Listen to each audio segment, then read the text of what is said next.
It had to come to this. I can't believe we're even doing this episode. But we gotta do it. I mean, we're doing a review of all of them, right? Do we really? Can't we just skip on to Feeling Pinky Keen? Oh, people are gonna wonder. I mean, she does come back. I guess. Besides, most series just in some series you gotta have some. There's a character you just gotta hate. Well, so yeah. Just remember that all these clips are copyrighted to Hasbro and the Hub. Please don't sue us. Oh, and feel free to leave some reviews, because good, bad. We'd like to know at least what you think about it. I'm also saying it's to Josh Scorcher so that he realizes that we don't love every episode. Yeah. Come on, Twilight! You can do it! Okay, here goes.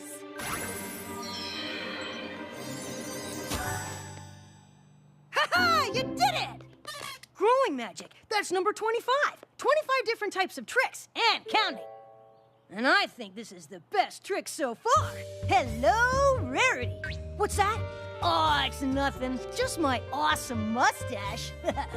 Sorry, Romeo. As attractive and enticing as you look, it's just for practice and it's gotta go. Wait! Oh, rats. Go. So this is one of those card tricks I've been hearing about? Yep. Alright. So, you got that thing shuffled enough? Because I'm ready to pick my card right now. All right. Hold your horses. Horses. All right. Alright, stop. Just stop. Alright. Huh. It's for the audience. Okay, now what's my card? 7 of clubs. No, not 7 of clubs. Oh yeah, 7 of spades. Wow. Yeah, it was. So yeah, magic tricks can be fun. And, well, so can magicians in general. And as we've seen, Twilight has got to be one of the best magic users in all of Equestria, except for maybe Celestia. I mean, come on, who can top raising the sun every day? And maybe Luna. I mean, she does the moon after all. But what happens when another pony comes in claiming to be just as good as magic? Now, do we really have to do this episode? Hey, it's not like I'm not forcing you to, but I got a feeling people are going to want to hear about it. Alright. That leads into our one-shot character. Two-shot.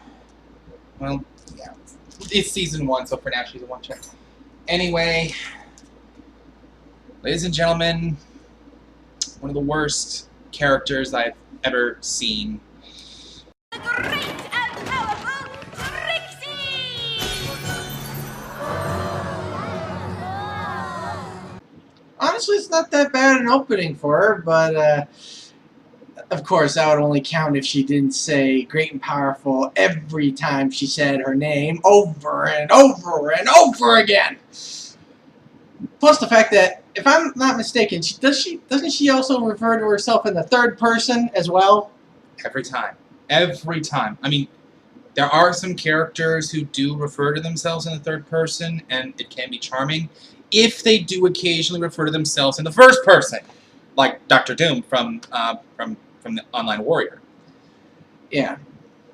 But in Trixie's case, Definitely not. how are there people who actually defend this character? Why? Music Man, I feel your pain. Yeah. Some people there are some people who find the worst things to be interesting. I mean, shows like hell, Adult Swim's got some really moronic stuff on it that. I think the only thing I like from Adult Swim is their animes. Oh, definitely. Of course, those are only on Saturday nights these days. Too bad. Anyway, Trixie, well, she basically bars herself off. She's a magician. She's the greatest. Actually brags about having defeated an Ursa Major. And makes fun of the main 6, one after the other. Not to mention, has one of the worst one-liners ever in the series. Well, Well, well, well. It seems we have some naysayers in the audience.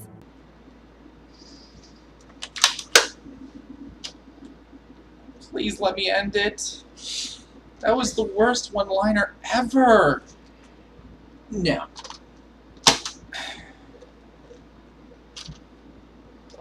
You're retrieving that bullet after we're done with the review.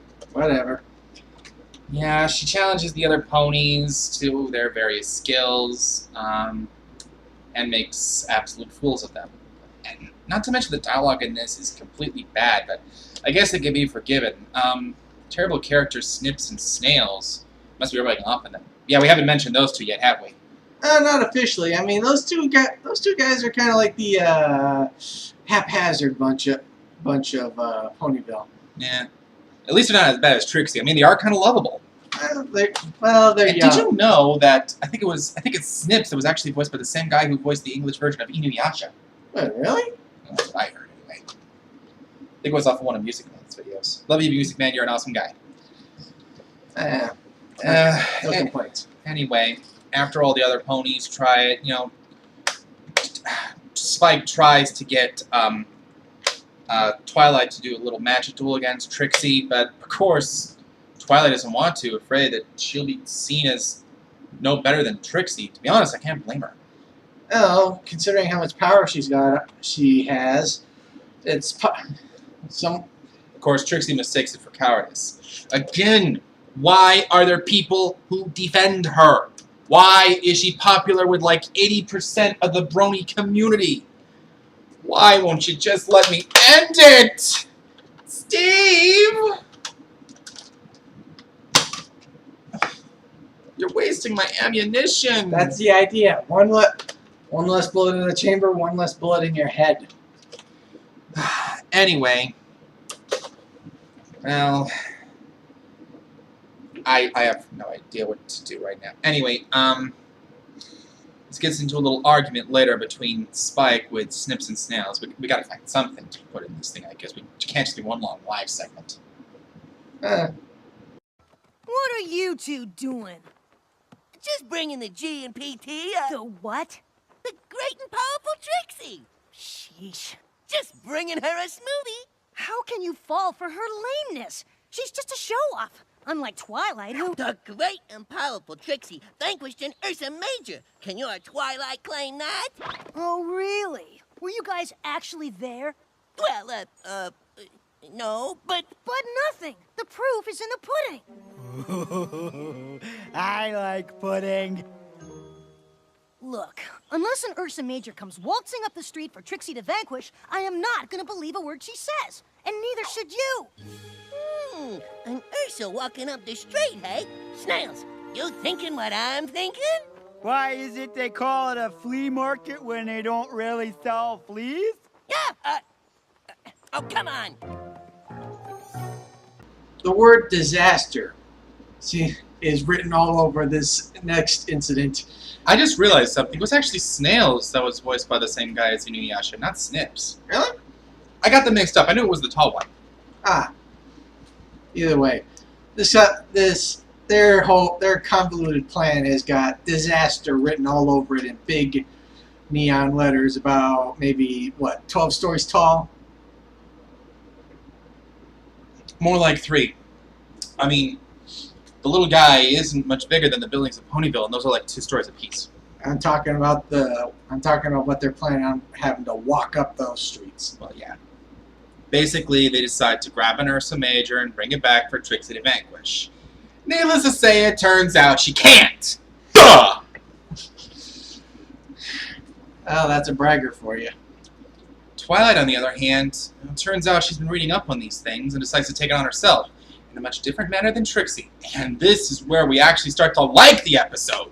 Yeah, and I also learned a little something interesting about what those two numbskull kids actually brought into town. Yeah.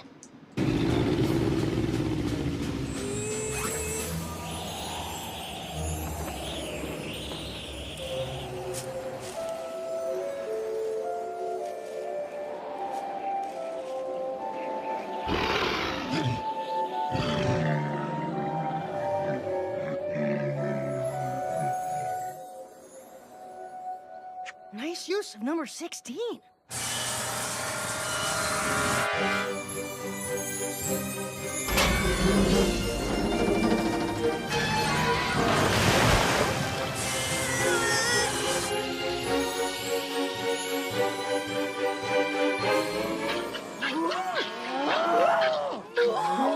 Ollie, don't you know?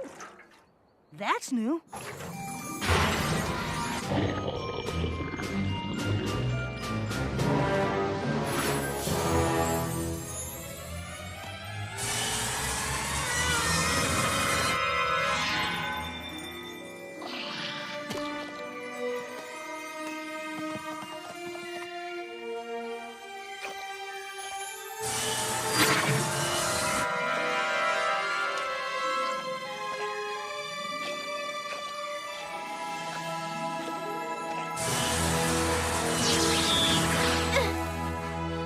Unbelievable!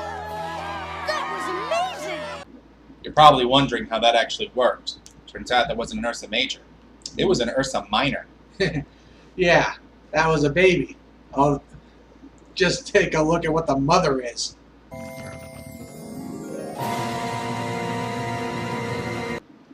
So, yeah. Trixie vows to return, yada yada yada, Snips and Snails are forced to clean up the town. Should we shoot the mustache joke? The what?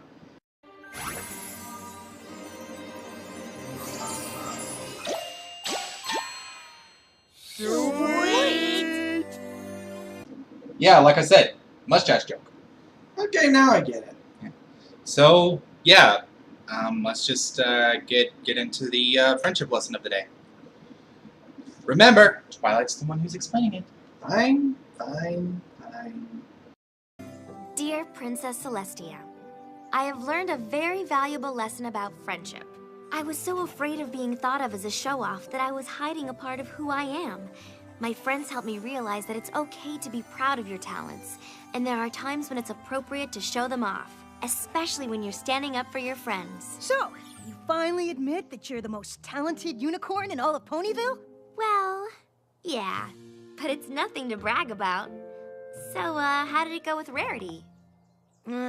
She didn't go for the mustache. Yeah, well, not everybody deserves an awesome mustache. I mean, it takes time, effort, and Steve, what have we learned about boasting? and some magnetism to pull it off. I'm not saying I got it. I'm just saying that I do like him. Yeah, well, this episode does have some redeeming qualities, but it loses considerable amounts of points due to Trixie. And unfortunately, this isn't the last time we see her. So we're giving this episode a 2 out of 6. Which might be a little generous, but then some people like her, some people don't. We try not to make any enemies. Just give our perspective. Yeah. So yeah, take her for what you will. We personally don't like her. I know there are some people out there who don't like her. I can understand the people who actually do like her, but we're not here to judge. Love and tolerance and all that. Yep. So yeah, that was Ghostbusters. Now if you'll excuse me. What the hell? I'm gonna pistol whip you. Uh-oh. What the? I'd like to see you try. Okay, I'm done with the gun now. Good boy. Can you let go, please? Ouch. See you next time.